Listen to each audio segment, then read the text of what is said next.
పోయినాం స్వామి, నీ దర్శన భాగ్యం చేసుకుందామని ఫోన్ చేసా స్వామి. అవునా? అవును స్వామి. సార్ ఏ ఊరండి స్వామి? ఎక్కడి నుంచి? నేను ఇక్కడ మన వికారాబాద్ జిల్లా స్వామి, కులచేర మండలము. మేము మొన్న ఈ శ్యామడంలో హరికృష్ణ దాంట్లోకి హైదరాబాద్ హ్యాబిట్స్ పోయి హరికృష్ణ మా తమ్ములకు జాయిన్ అయినాం స్వామి. సంతోషం సార్, చాలా సంతోషం. అప్పుడప్పుడు మన నీ స్వీట్ తింటుండ స్వామి. నేను కొన్ని మాటలు అవి వింటుండ, అందుకొరకు ఫోన్ నెంబరు నీ నెంబర్ నాకు ఎట్లా దొరికిందంటే, ఒకడు ఎవడో మన గురించి బ్యాడ్ గా వాడు యేసు వాడు మాట్లాడుకుంటా ఆ నెంబరు ఇట్లా పెడితే నేను రాసుకున్నా.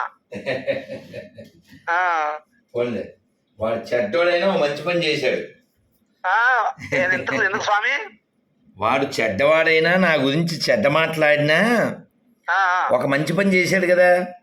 నాకు నెంబర్ ఇచ్చా స్వామి. మరి అంతేగా, ఇలా మీలాగా కనీసం ఓ 15-20 మంది స్వామి ఎప్పటి నుంచో నెంబర్ కోసం చూస్తున్నావు, వాడు ఇచ్చాడు అన్నారు. ఫోన్లేనా, అతను పాపిష్టి వాడైనా ఒక పుణ్యకార్యం చేశాడు కదా.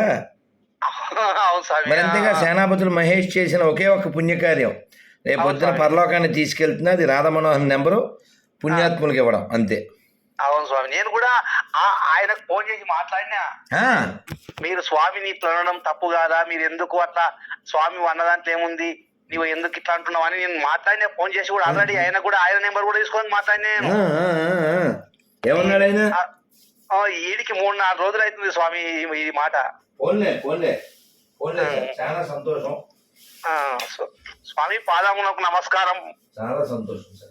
మంచి స్వామి, మంచి స్వామి. హరే కృష్ణ. హరే కృష్ణ. మీరు మీ పేరేమన్నారు?